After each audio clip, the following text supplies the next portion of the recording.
everybody knows. Hey guys, it's PDR, and this is how I made one of the cover arts for Oddwin's EP, Dreamtime. He's a good friend of mine. Check out his beats and the EP. It's somewhere on the screen or in the description. But he asked me to use an anime image, and I did. How to use the waifu, okay, Hotaru Shidare, if that's even how you say it. Feel free to kill me in the comments below. But as you can see here, I'm rendering with the pen tool. There's even something a little interesting that happens here. I start suspecting that, what is this black part I'm cutting out anyway? And I'm like, oh, crap. This is me realizing, damn, that's her suspender. Or her strap. You know, she got the strap on her, you know what I'm saying? No, okay. But yeah, I correct there. You might have noticed at the beginning that, this is script, that I was using like the quick selection or the smart selection tool, whatever it's called. And that works sometimes, but in this instance, I wanted something more precise, like the pen tool. Why the pen tool? That's so hard to use. Well, it's because I knew that if I was going to use an anime image as Oddwin so benevolently requested, you know, so I have something nice to look at, obviously an anime girl right here. I wanted to make sure the illustration was kind of interesting. As you can see, it even has some chromatic aberration and, you know, the overall technique of like the almost painting like thing. It's obviously digital painting, but you know, nonetheless beautiful. So that there could be a sense of like realism, and I could take advantage of the lighting and whatnot in the cover art. But yeah, super fun to work with, but of course hard to cut out. But hey, look, it looks like it's cut out already. Then I also knew I wanted to use some polygonal design, so I found some polygonal textures. Quick mask? No, what's it called? Well, whatever. I made the polygon texture slip right into that layer there.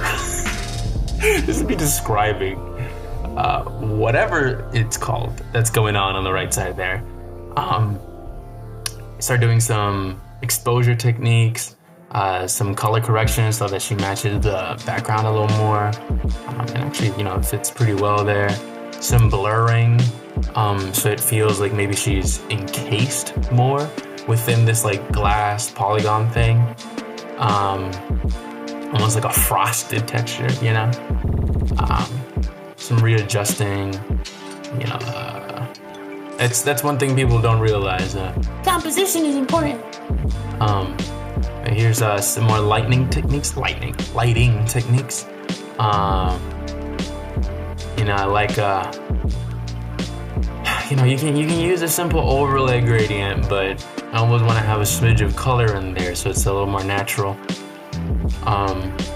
Here I'm using some more polygons. Did I even end up using those polygons? I don't remember. I think not, yeah.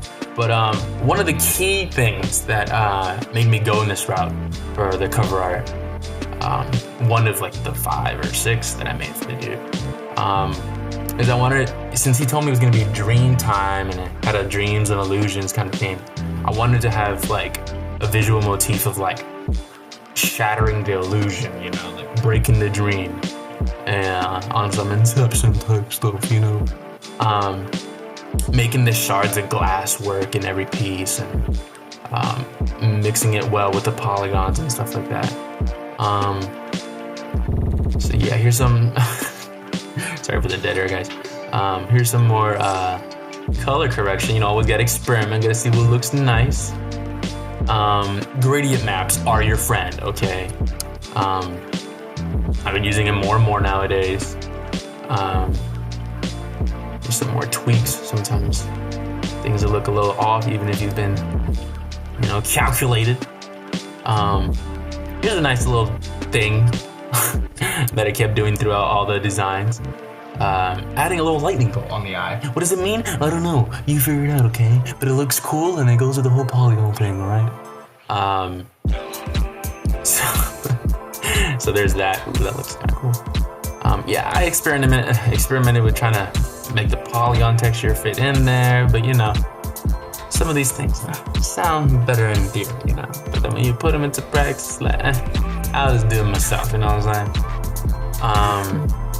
saying? So at this point, it's looking good, but there's still a couple things that I'm missing, like this eye glow. Like I said, I really wanted to play with the lighting effects on this one, like almost like a photograph of some surreal thing going on. Something that helps with that is some light textures, bokehs, or bokeh, I don't know how you say it, are super important for that kind of stuff. Lens flares, I don't know, it makes the lighting seem more natural, I feel. Now, you may be like, yeah, but you literally have lens flares coming from the top and the bottom. You don't know that. You don't know how light works in this dream, okay? So, don't judge. Yeah, it's looking decent to me at this point, but I just, don't want to make it look too creamy, but I also want to make it look too harsh. So I'm just adjusting some stuff. There's some eye work. And, it's, well, here's the finished product. I hope you guys enjoyed that. What else did we see here? Oh, subscribe. Like the goddamn video. And like I said, check out Oddwin's EP. It's a doozy. It's a good one. Yeah, PDR out. Hopefully I make more of these.